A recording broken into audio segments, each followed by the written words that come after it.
Olá! Hoje nós vamos falar sobre os poetas Murilo Mendes e Jorge de Lima. Nosso grupo é Ana Júlia, Guilherme e Pedro.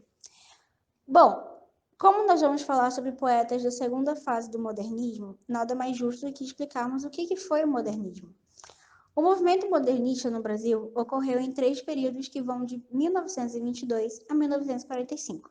O modernismo foi o reflexo da história política e social do país.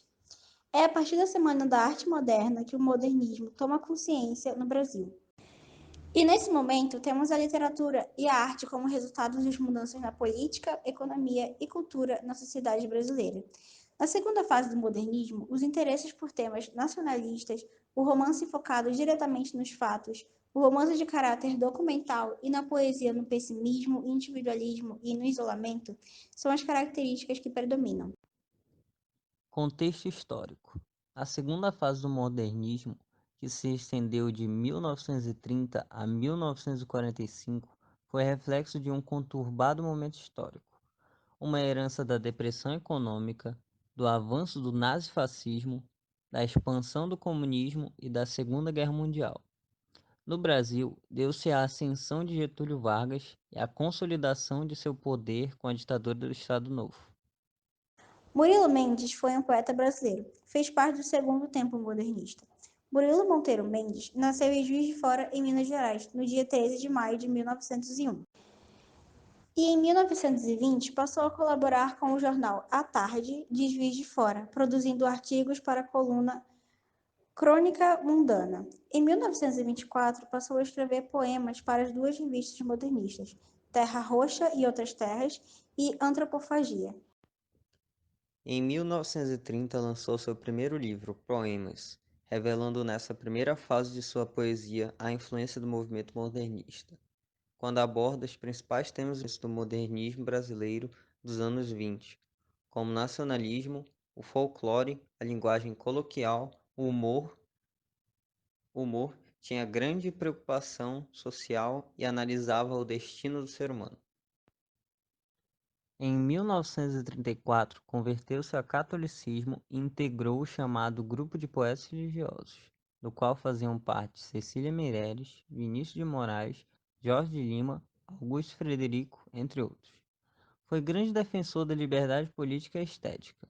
Seu pensamento multiplicava a realidade, potencializando as imagens cotidianas em um clima onírico e alucinatório, características que sempre envolveram sua poesia, exceto nos poemas humorísticos anteriores a 1930.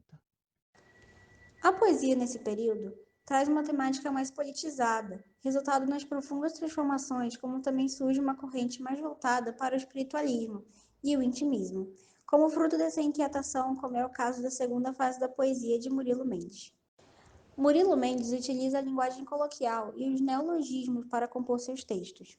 Escreveu poemas, antologias e algumas obras em prosa, nos quais se destacam poemas, histórias do Brasil, Tempo e Eternidade, A Poesia em Pânico, O Visionário, As Metamorfoses e entre outras.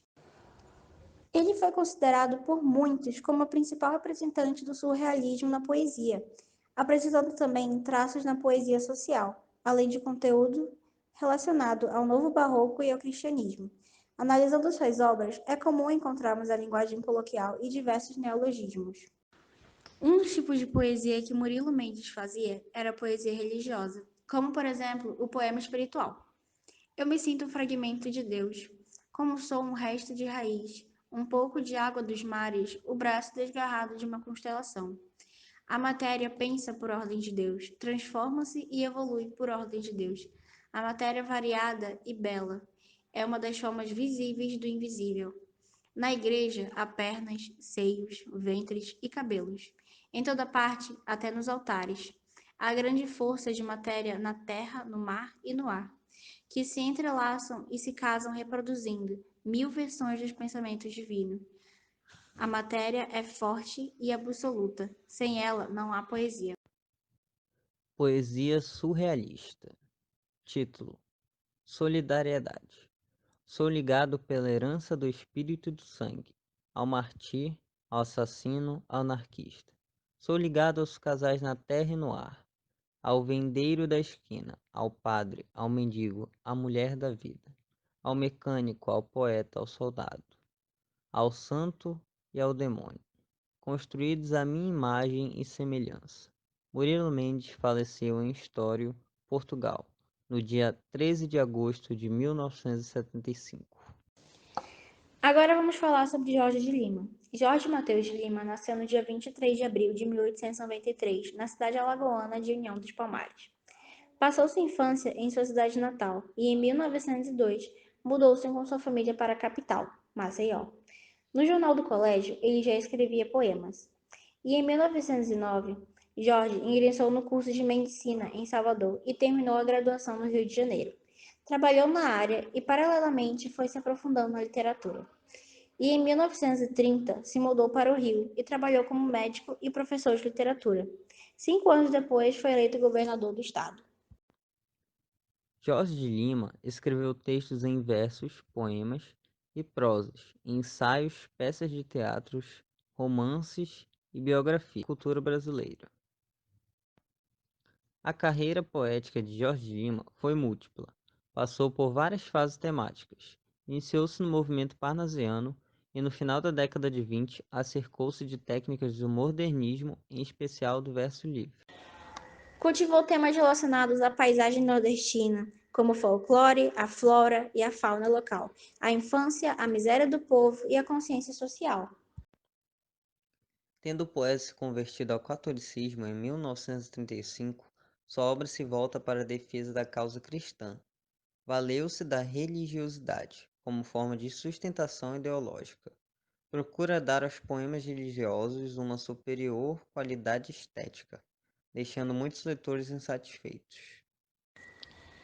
As obras de Jorge de Lima foram 14 Alexandrinos, O Mundo do Menino Impossível, Poemas, Novos Poemas, Salomão e as Mulheres, Poemas Escolhidos e entre outros.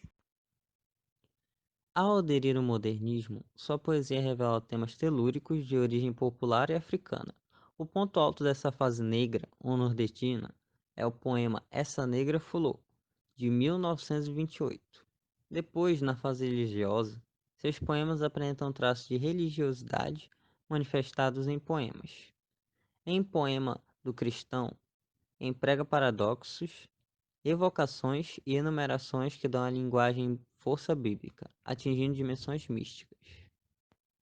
As obras Túnica Inconsutil, de 1938, e Invenção de Orfeu, de 1952, são as mais importantes desse período e apresentam uma simbologia hermética, marcada pelo alegórico, pelo ritmo, equilíbrio métrico e atemporalidade.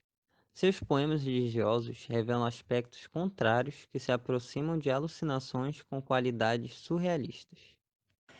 Mulher proletária. Mulher proletária, única fábrica que o operário tem, fábrica de filhos.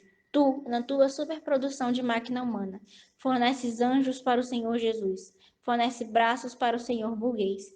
Mulher proletária, o operário, teu proletário, há de ver a tua produção, a tua superprodução, ao contrário das máquinas burguesas, salvou o teu proprietário. Essa negra fuló. Ora se deu que chegou, isso já faz muito tempo. No bague do meu avô, uma neguinha bonita chamada Negra Fuló. Essa negra fuló, ó fuló. Era a fala da sinhá. Vai forrar minha cama, pentear os meus cabelos, me ajudar a tirar minha roupa fuló. Essa negra fuló, essa neguinha fuló, ficou logo pra mucama, pra vigiar a sinhá, pra engomar pro senhor.